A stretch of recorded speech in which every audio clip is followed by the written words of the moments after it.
as well. Joining us now to talk about it in a fair and balanced and maybe feisty debate, RNC Communications Director Sean Spicer and former DNC spokesperson Tony Welch. Thank you both for coming in today. Sure.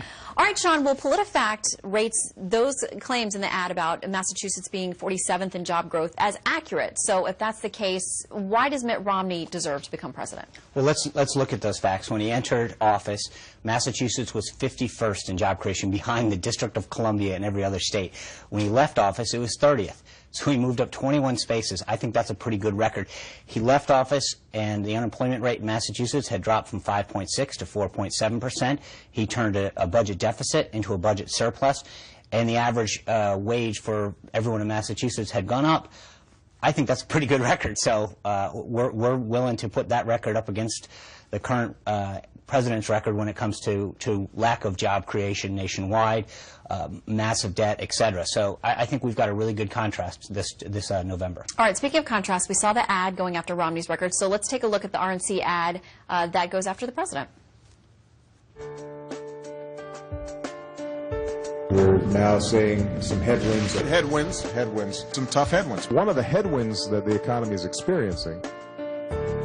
Our economy has been facing some serious headwinds.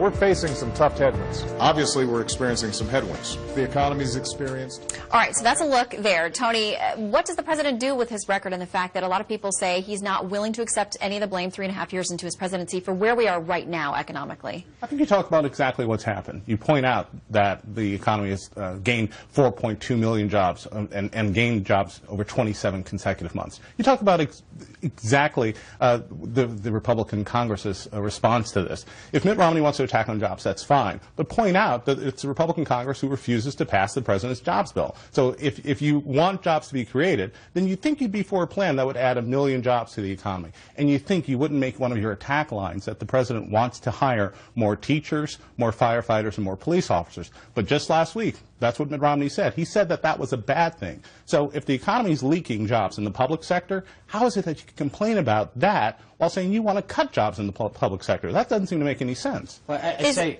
if I can, I mean, there's two things. One, when President Obama came into office, he had a supermajority in the Senate and a huge majority in the House of Representatives. He got everything he wanted for 2 years. He passed health care. He tried car check. Everything but job creation was at the top of that list. He got his stimulus package. And so, and everything that he wanted, we're living in the results of that. The flip side is that he now wants to blame Congress. He wants to blame headwinds. He wants to blame everything else.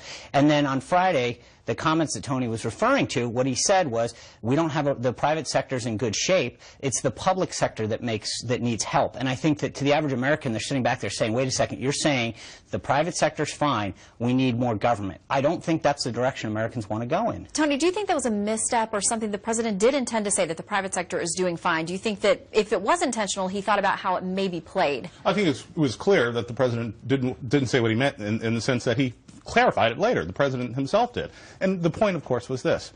The private sector is doing much stronger than the public sector is doing. That's the point the president made. When it comes to Mitt Romney attacking on this front, it's interesting to say every time there's a disappointing jobs report, Mitt Romney Republicans essentially rejoice, and you hear a lot of activity from them.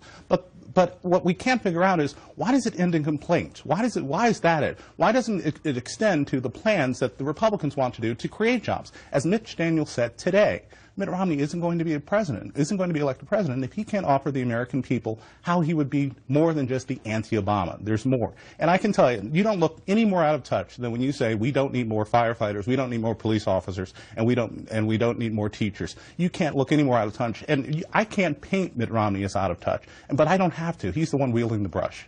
All right, gentlemen, we're out of time, although I know you'd love to respond. Tony and Sean, it is always good to have you two together. MittRomney.com is a great place to see all of the places. You want to give a plug for a website? All right, we know you know how to find it. All right, thank you, gentlemen, both.